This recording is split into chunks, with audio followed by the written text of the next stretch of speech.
Selamat sejahtera. Video ini disediakan untuk tugasan kumpulan bagi kursus MPU 1043 Falsafah dan Isu Semasa Kumpulan C. Kami dari kumpulan 3 memilih tema Falsafah Kemanusiaan dan Isu Kemurungan di kalangan belia.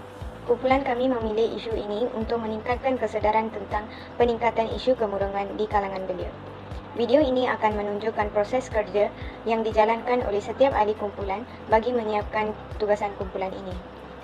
Hai, Assalamualaikum. Nama saya Ismahli binti Ibrahim dan nombor matrik saya 287990.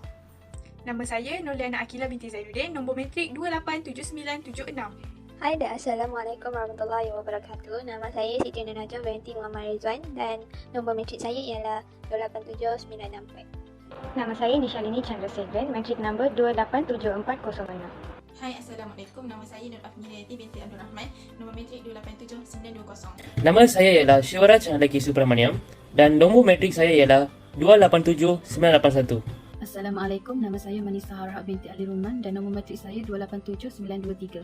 Assalamualaikum dan salam sejahtera. Nama saya Nur Atira binti Jamal dan bermatrik 287840. Hai, Assalamualaikum. Nama saya Siti Hajar binti Muhammad Suhaimi, nombor matrik 287948. Saya Vaishnavi Devaraj dan nombor matrik saya adalah 286368. Hasil soal selidik. Kumpulan kami menggunakan kaedah soal selidik secara online iaitu menggunakan Google Form kerana ia lebih mudah dan cepat untuk mendapatkan hasil kajian. Seperti yang anda lihat di slide, berikut merupakan hasil kajian kemurungan yang dihadapi dalam golongan belia. Kami mempunyai 35 responden yang menjawab soalan kami. Kami mempunyai 4 bahagian iaitu bahagian A, B, C dan D. Bahagian A, kami menanyakan tentang jantina, umur, pekerjaan, bangsa dan tahap pendidikan. Berdasarkan jantina, peratus belia yang mengalami kemurungan yang lebih banyak ialah perempuan berbanding lelaki. Umur pula, majoritinya ialah antara 18 hingga 25 tahun yang mengalami kemurungan. Seterusnya, mereka yang belajar lebih cenderung mengalami kemurungan dibandingkan dengan yang bekerja. Tahap pendidikan pula, majoriti kemurungan dalam belia ialah mereka yang mengambil ijazah. Akhir sekali, majoriti bangsa yang mengalami kemurungan ialah bangsa Melayu, diikuti bangsa India dan Cina. Seterusnya ialah bahagian B. Soalan kami ialah, apakah anda pernah mengalami kemurungan? 77.1% mengatakan ya bahawa mereka mengalami kemurungan. Seterusnya, tahap kemurungan di mana majoriti memilih biasa iaitu 57.1%. Seterusnya ialah punca berlaku kemurungan. Ramai responden memilih bahawa punca itu datang daripada tekanan dalam belajar. Bukan itu sahaja, terdapat punca lain yang diberikan oleh responden kenapa berlakunya kemurungan. Antaranya ialah masa yang tidak dibahagikan dengan baik, kerja yang banyak dan perlu disiapkan dalam masa terdekat, banyak sangat berfikir, kurang bersosial dan tidak dapat menangani stres dengan baik. Bahagian seterusnya ialah bahagian C iaitu kesan berlakunya kemurungan. Majoriti responden memilih emosi menjadi tidak stabil dan seterusnya ialah tanggapan terhadap diri sendiri jauh berbeza. Bukan itu sahaja, responden juga memberikan pendapat mereka iaitu antaranya ialah keyakinan dalam diri jatuh dan selalu menyendiri, kehidupan menjadi tidak bahagia, tidak suka bergaul dan badan menjadi penat dan tidak bermaya. Bahagian seterusnya ialah bahagian D. Bahagian D iaitu bahagian terakhir dalam soal selidik ini di mana soalan yang ditanya ialah cara anda mengatasi kemurungan. Majoriti memilih bercerita dengan sahabat baik dan meluangkan masa bersama orang tersayang. Antara jawapan yang diberikan oleh responden ialah orang sekeliling perlu mengambil berat terhadap individu yang mengalami kemurungan dan individu yang mengalami kemurungan hendaklah mendekatkan diri dengan Tuhan. Saya akan menerangkan objektif tugasan kumpulan kami iaitu isu kemurungan di kalangan belia. Gambar berikut merupakan sumber yang didapati dalam hasil mencari objektif-objektif utama berkait dengan isu tugasan kami. Sumber-sumber tersebut merupakan kajian yang dilakukan oleh Jabatan Sains Kemasyarakatan dan Pembangunan Universiti Putra Malaysia serta artikel harian Metro tentang kemurungan yang dihadapi oleh warga Malaysia. Objektif yang pertama ialah mengenal pasti tahap sokongan sosial, penghargaan kendiri dan kemurungan dalam kalangan belia. Yang kedua, menentukan perbezaan tahap kemurungan dalam kalangan responden berdasarkan jantina, umur, bangsa, tahap pendidikan, pekerjaan dan bidang pengajian. Yang ketiga, menganalisis kesan-kesan dominan yang mengakibatkan berlakunya kemurungan dalam golongan belia. Yang keempat, mengkaji langkah-langkah yang efektif dan proaktif dalam mengatasi isu kemurungan yang dihadapi oleh golongan belia. Yang kelima, mengetahui cara meningkatkan pengetahuan dan kesejahteraan komuniti masyarakat dalam membendung masalah kemurungan dalam kalangan belia. Assalamualaikum, saya ditugaskan untuk mencari maklumat mengenai kesan dan solusi kemurungan dalam kalangan remaja melalui website berita harian iaitu kes belia bunuh diri makin serius ialah kesan daripada kemurungan. Setiap hari terdapat kes baharu yang diterima oleh pakar psikiatri dan 90% daripada kes dugaan bunuh diri yang dirujuk kepada pakar di semua hospital dalam negara membabitkan belia. Dan kaedah yang digunakan untuk membunuh diri ialah seperti menggantung diri, menggelar tangan dan makan pil secara berlebihan. Akibat daripada kemurungan ini, ada yang menyendiri berminggu-minggu, hilang fokus dan akhirnya membuat keputusan untuk membunuh diri. Kesan daripada kemurungan ialah boleh menyebabkan penyakit, mendatangkan penyakit dan akan menjadikan kemurungan semakin meningkat, kemurungan bakal menjadi penyakit kedua tertinggi di dunia. Seterusnya, solusi bagi kemurungan dalam kalangan belia. Maklumat yang saya perolehi daripada Perpustakaan International Wakaf Ilmu Nusantara yang bertajuk Memerangi Kemurungan dalam Kalangan Belia. Melalui penulisan Nur Syarihah binti Masri, saya mendapati bahawa setiap pihak seperti kerajaan, ibu bapa dan masyarakat perlu mengambil tindakan, perlu memainkan peranan masing-masing bagi mengatasi kemurungan dalam kalangan belia.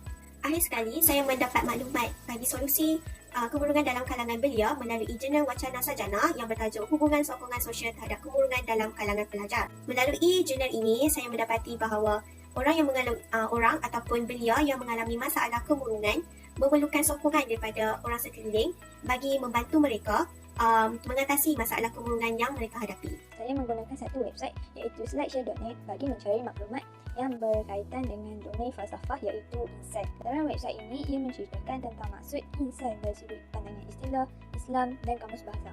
Insan dari sudut pandang Islam ialah al-insan, iaitu bermaksud harmoni, lemah lembut, tampak atau rupa. Di dalam Al-Quran, ia ada menyebutkan manusia dengan istilah yang berbagai. Antaranya ialah Bashar, al-ins, al-insan, An-Nas, Bani Adam dan Zuriyah Adam.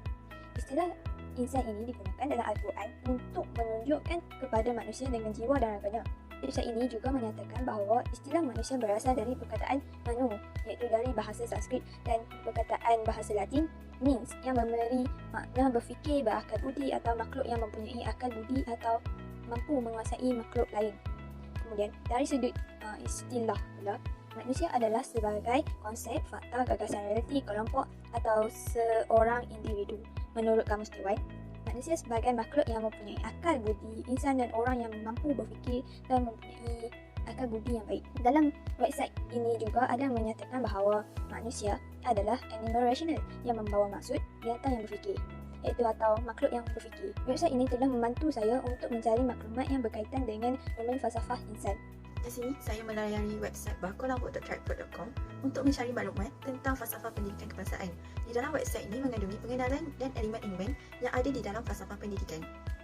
Website ini menyatakan bahawa falsafah pendidikan kebangsaan adalah suatu usaha berterusan ke arah mengembangkan lagi potensi individu secara menyeluruh dan bersepadu untuk mewujudkan insan yang harmonis dan seimbang dari segi intelek, rohani, emosi dan jasmani berdasarkan kepercayaan dan kepatuhan kepada Tuhan. Di dalam website ini juga ada menyatakan elemen-elemen yang terkandung dalam falsafah pendidikan kebangsaan iaitu unsur intelek, rohani, emosi dan jasmani. Unsur intelek adalah sering berusaha untuk memperoleh dan mengembangkan ilmu yang benar serta berkemahiran untuk berfikir secara kreatif, kritikal dan reflektif. Unsur rohani adalah untuk menyedari dan percaya kepada Tuhan, bersyukur dengan pemberian Tuhan dan berakhlak mulia. Unsur emosi adalah mempunyai emosi yang stabil dan matang serta memiliki dan memupuk perasaan kasih sayang. Dan yang terakhir, unsur jasmani adalah menyedari tentang kepentingan kesihatan fizikal dan menggunakan kemahiran kecergasan fizikal untuk memanfaat masyarakat. Ia akan membentangkan tentang cara meningkatkan pengetahuan dan kesejahteraan komuniti masyarakat atau cara membendung masalah kemurungan ini. Salah satunya ialah dengan menyebarluaskan dan menambahkan maklumat tentang simptom masalah kemurungan ini di berbagai media massa untuk ditunjukkan kepada pelbagai komuniti masyarakat. Selain itu, dengan mengajak masyarakat menyertai acara atau kempen mengenai masalah kemurungan dalam kalangan masyarakat. Seterusnya, seseorang yang mengalami masalah kemurungan ini perlu berjumpa dengan pakar atau konselor di terapi kaunseling.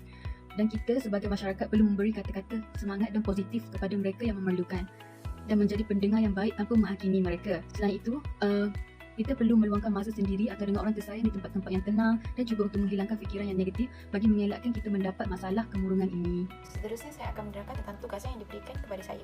Saya ditugaskan untuk membuat infografik. Infografik merupakan gabungan informasi, maklumat dan grafik ialah gambaran visual grafik, maklumat data ataupun pengetahuan yang bertujuan untuk menyampaikan maklumat dengan cepat dan jelas.